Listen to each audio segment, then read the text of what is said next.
히브리서 11장 6절에 믿음이 없이는 하나님을 기쁘시게 못하나니라고 말씀합니다. 하나님께서는 무엇을 가장 기뻐하십니까? 사무엘상 15장 22절과 23절입니다. 사무엘이 이르되 여호와께서 번제와 다른 제사를 그의 목소리를 청종하는 것을 좋아하신 같이 좋아하시겠나이까? 순종이 제사보다 낫고 순양의 기름 듣는 것이 순양의 기름보다 나으니 이는 거역하는 것은 점치는 죄와 같고 완고한 것은 사신 우상에게 절하는 죄와 같음이라. 왕이 여호와의 말씀을 버렸으므로 여호와께서도 왕을 버려 왕이 되지 못하게 하셨나이다. 하나님께는 그 무엇보다 기뻐하시고 좋아하시는 것은 하나님의 목소리를 청종하는 것이다 라고 합니다. 청종은 듣고 따르는 것을 말하고 있죠. 곧 순종을 말하고 있습니다. 그래서 순종이 제사보다 낫고 듣는 것이 순양의 기름보다 낫다라고 말합니다. 불순종은 정말 점치는 죄와 같고 우상에게 절하는 죄와 같다라고 말씀하십니다. 하나님께서 불순종한 사울 왕을 버리셨습니다. 아마 가장 큰 저주와 불행은 하나님께로부터 버림을 받는 것일 것입니다. 왜 믿음이 없이는 하나님을 기쁘시게 할 수 없습니까? 믿음이 없이는 순종이 불가능하기 때문입니다. 왜 많은 사람들이 하나님의 뜻대로 하나님의 말씀대로 살지 않습니까? 바로 믿음이 없기 때문입니다. 만일 내가 말씀대로 살지 않고 있다면 나의 믿음의 문제가 있기 때문입니다. 그래서 우리의 삶이 정말 하나님의 뜻대로 사는 삶이 아니라면 반드시 우리는 그 믿음을 점검해 보아야 하는 것입니다.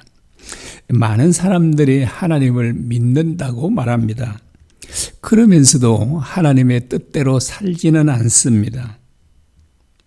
왜 그럴까요? 그 이유는 믿는다고 말은 하지만 실제로는 믿지 않기 때문입니다. 하나님을 정말로 믿는지 안 믿는지를 어떻게 알 수 있을까요? 그 사람의 말이 아니라 그 사람의 삶을 보면 알 수 있습니다. 그래서 순종의 삶을 사는지 살지 않는지를 보면 그 사람이 정말 하나님을 믿는지 안 믿는지를 알 수 있는 것입니다. 아브라함은 모든 사람들의 믿음의 사람들의 모델이고 샘플입니다. 그러므로 우리는 어떤 믿음을 가져야 되는지는 아브라함을 통해서 배울 수 있습니다. 아브라함은 어떤 믿음을 가지고 있었을까요? 아브라함은 바로 순종의 믿음을 가지고 있었습니다. 순종이 없는 믿음, 행함이 없는 믿음은 야고보 사도가 말하기를 죽은 믿음이다 라고 그렇게 말합니다. 그러므로 우리의 믿음은 반드시 순종의 믿음에 한다는 것을 우리에게 가르쳐 줍니다. 하나님께서 아브라함에게 나타나셔서 이제 오늘 본문 말씀이죠. 창세기 12장 1절입니다. 너는 너의 고향과 친척과 아비 집을 떠나 내가 내게 보여줄 땅으로 가라. 고향과 친척을 떠난다는 것은 더 이상 친척과 가족들로부터 보호를 받을 수 없다는 것을 의미합니다. 당시에는 아내를 빼앗겨 아내가 강간을 당해도 어디에 호소할 곳이 없었습니다. 강도들에게 재산을 다 빼앗겨도 되찾을 수도 없었습니다. 심지어 가족이 살해를 당해도 그 범인을 잡아 벌을 줄 수도 없었습니다. 그러므로 고향과 친척을 떠난다는 것은 곧 죽음까지도 각오해야 하는 것입니다. 아브라함은 이미 하란 땅에서 생활의 기반을 잡고 친척들과 함께 평안히 잘 살고 있었습니다. 이런 모든 것들을 다 버리고 낯선 타국으로 가서 산다는 것은 정말 쉬운 일이 아닙니다. 주님께서 부자 청년에게 내 소유를 다 팔아 가난한 자들에게 주고 나를 따르라 라고 하셨습니다. 그러면 영생을 얻을 것이다 라고 하셨습니다. 누구든지 자기 모든 소유를 포기하는 것은 결코 쉬운 일이 아니지 않습니까? 고향과 친척을 떠나라는 말씀과 자기 모든 소유를 버리라는 이 말씀 중에, 두 말씀 중에 어느 것이 더 순종하기가 어려울까요? 제가 생각에는 하나님께서 아브라함에게 하신 말씀, 고향과 친척, 아비집을 떠나라는 말씀이 자기의 모든 소유를 버리라는 것보다 더 어렵다고 생각합니다. 만일 아브라함에게, 부자 청년에게 하신 말씀, 내 모든 소유를 팔아 가난한 자들에게 주고 나를 따르라는 이 말씀을 하셨다면 아브라함은 적시 순종했을 것입니다. 자, 아브라함은 이와 같이 어떤 말씀이든 두 말씀을 다 순종할 수 있었지만 부자 청년은 그 어느 것도 순종할 수 없었습니다. 그 이유가 무엇일까요? 아브라함은 믿음이 있었기 때문이고 부자 청년에게는 믿음이 없었기 때문입니다. 부자 청년은 어릴 때부터 하나님의 계명을 지키며 살아왔다 그러지 않습니까? 정말 누가 봐도 그는 믿음이 참 좋은 사람처럼 보였습니다. 그러나 그는 믿음의 사람이 아니었습니다. 모든 소유를 버리라고 하면 적시 버리고 고향과 아비집을 떠나라고 하면 적시 떠나는 사람이 바로 아브라함과 같은 믿음을 가진 사람입니다. 자, 아브라함은 우리 믿음의 모델이고 샘플이라 그랬습니다. 우리의 믿음의 조상입니다. 그러므로 우리가 어떤 믿음을 가져야 됩니까? 바로 아브라함과 같은 믿음입니다. 내 소유를 팔아 가난한 자들에게 다 주라 하면 적시 순종하는 것. 고향과 아비집을 떠나라 해도 그 말씀에 온전히 순종하는 사람, 바로 이런 믿음을 가진 사람이 아브라함과 같은 믿음을 가진 사람이다 라고 합니다. 자, 아브라함은 정말 하나님의 그 엄청난 어려운 말씀을 듣고도 순종했다고 성경은 전가합니다. 창세기 12장 4절입니다. 이에 아브라함이 여호와의 말씀을 따라갔고 롯도 그와 함께 갔으며 아브라함이 하란을 떠날 때에 75세였더라. 5절 하반절에 보면요, 마침내 가나안 땅에 들어갔더라.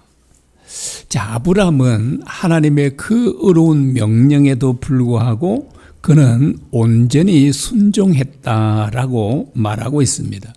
히브리서에 보면 하나님께서 어디로 갈지도 지정해 주지 않았다라고 합니다. 그래서 갈 바를 알지 못하고 나아갔다라고 말하고 있습니다. 여러분, 아브라함의 나이 75세, 물론 그 당시는 요즘보다 훨씬 많이 살았습니다. 그러나 75세는 그래도 적은 나이가 아니지 않습니까?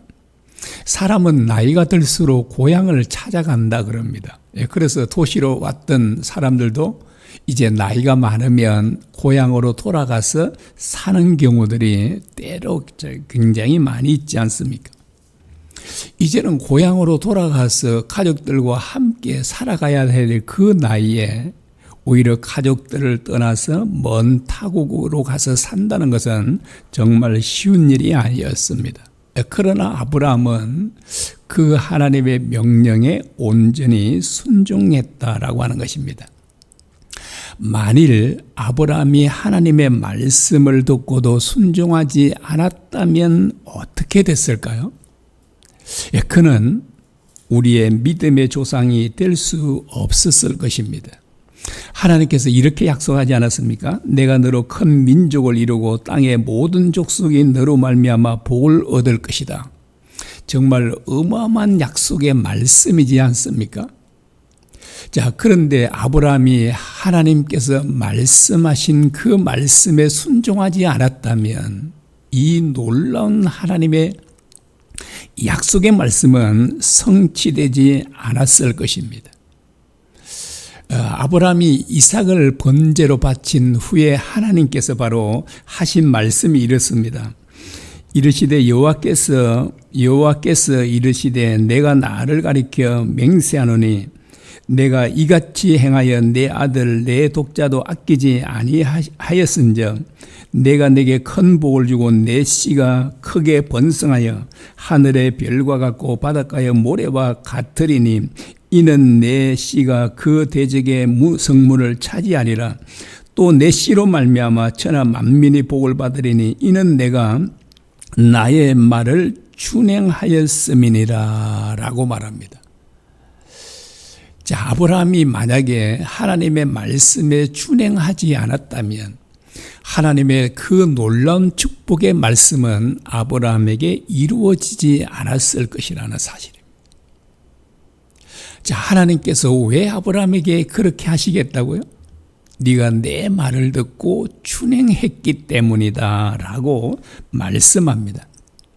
그러므로 하나님의 축복의 말씀은 어떤 사람에게 이루어집니까? 하나님의 말씀을 듣고 그 말씀에 순종하는 사람입니다. 그리고 어떤 사람이 하나님의 말씀에 순종합니까? 하나님을 정말로 믿는 사람입니다. 그러므로 무엇보다 중요한 것은 믿음이죠. 믿음이 얼마나 중요한지를 말씀하고 있는 것입니다. 하나님을 믿는 사람들은 죄를 짓지 않습니까? 그렇지 않습니다. 하나님을 믿는 사람들도 죄를 지을 수 있습니다. 자, 이와 같은 놀라운 믿음의 사람인 아브람도 죄를 지었습니다. 그는 애굽 사람들에게 자기의 아내를 자기 누이라고 거짓말하고 속였습니다. 자, 이로 인해서 그는 자기 아내를 바로 왕에게 빼앗겼습니다. 그는 왜 자기 아내를 누이라고 했습니까? 사람들이 자기 아내를 빼앗고 자기를 죽일까봐 두려워서 바로 그렇게 거짓말하고 속였던 것입니다. 아브라함은 왜 이렇게 죽음을 두려워했습니까? 하나님의 보호하심을 온전히 신뢰하지 못했기 때문입니다. 자, 이와 같이요, 하나님을 믿는 사람들도 때로 염려할 수 있고 두려워할 수도 있고 죄를 지을 수도 있습니다. 그러나 믿음이 성숙해지면 질수록 죽음조차도 두려워하지 않고 염려하지 않을 뿐만 아니라 죄도 거의 짓지 않을 수 있는 것입니다. 목초지 때문에 롯의 목자들과 아브라함의 목자들 사이에 큰 다툼이 생겼습니다. 아브라함은 한 골육인 조카 롯과 다투어서는 안 된다는 것을 너무나 잘 알고 있었습니다. 그래서 그는 조카 롯에게 먼저 좋은 땅을 선택하라고 합니다. 창세기 13장 9절입니다. 내 앞에 온 땅이 있지 아니하냐?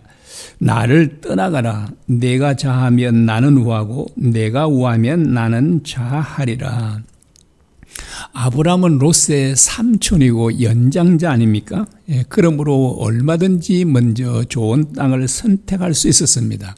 그러나 아브라함은 롯에게 양보를 했습니다. 롯은 에덴 동산 같은 소돔 땅을 선택했습니다. 사람은 누구든지 좋은 것을 먼저 선택하고자 하잖아요.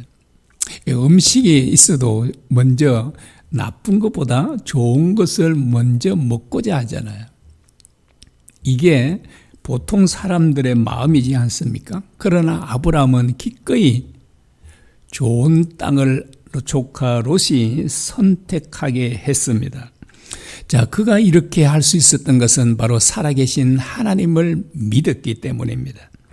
자, 하나님께서는 이런 아브라함에게 동서남북을 바라보라 하시고 그 모든 가나안 땅을 내 자손에게 주리라고 말씀하셨습니다. 아브라함은 왜 형제와의 화목을 그처럼 추구했을까요? 그것이 바로 하나님의 뜻이었기 때문입니다. 아브라함은 왜 욕심을 내려놓고 롯에게 먼저 좋은 땅을 선택하라고 했습니까?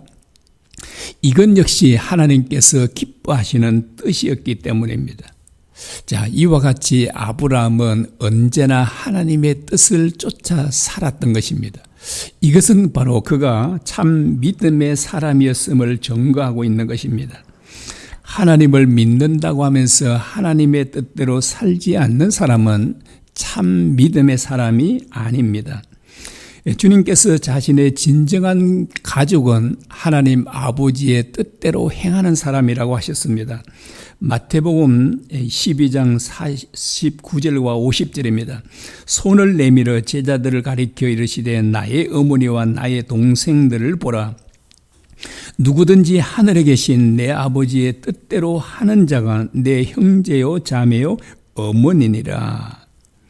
내 아버지의 뜻대로 행하는 사람이 바로 나의 진정한 가족이다 라고 그렇게 말씀합니다.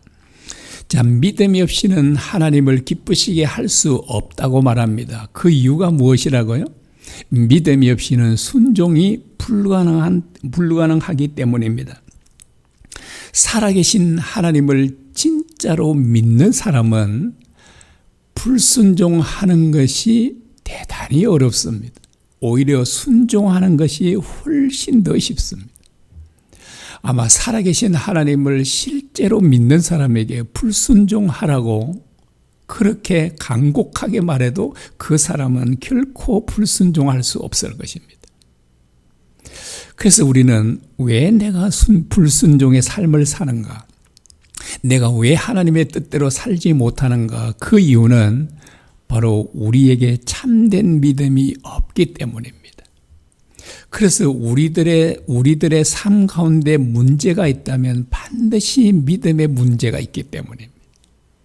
그래서 우리는 우리의 삶이 정말 하나님의 뜻대로 사는 삶이 아니라면 우리의 믿음을 반드시 점검해 보아야 합니다.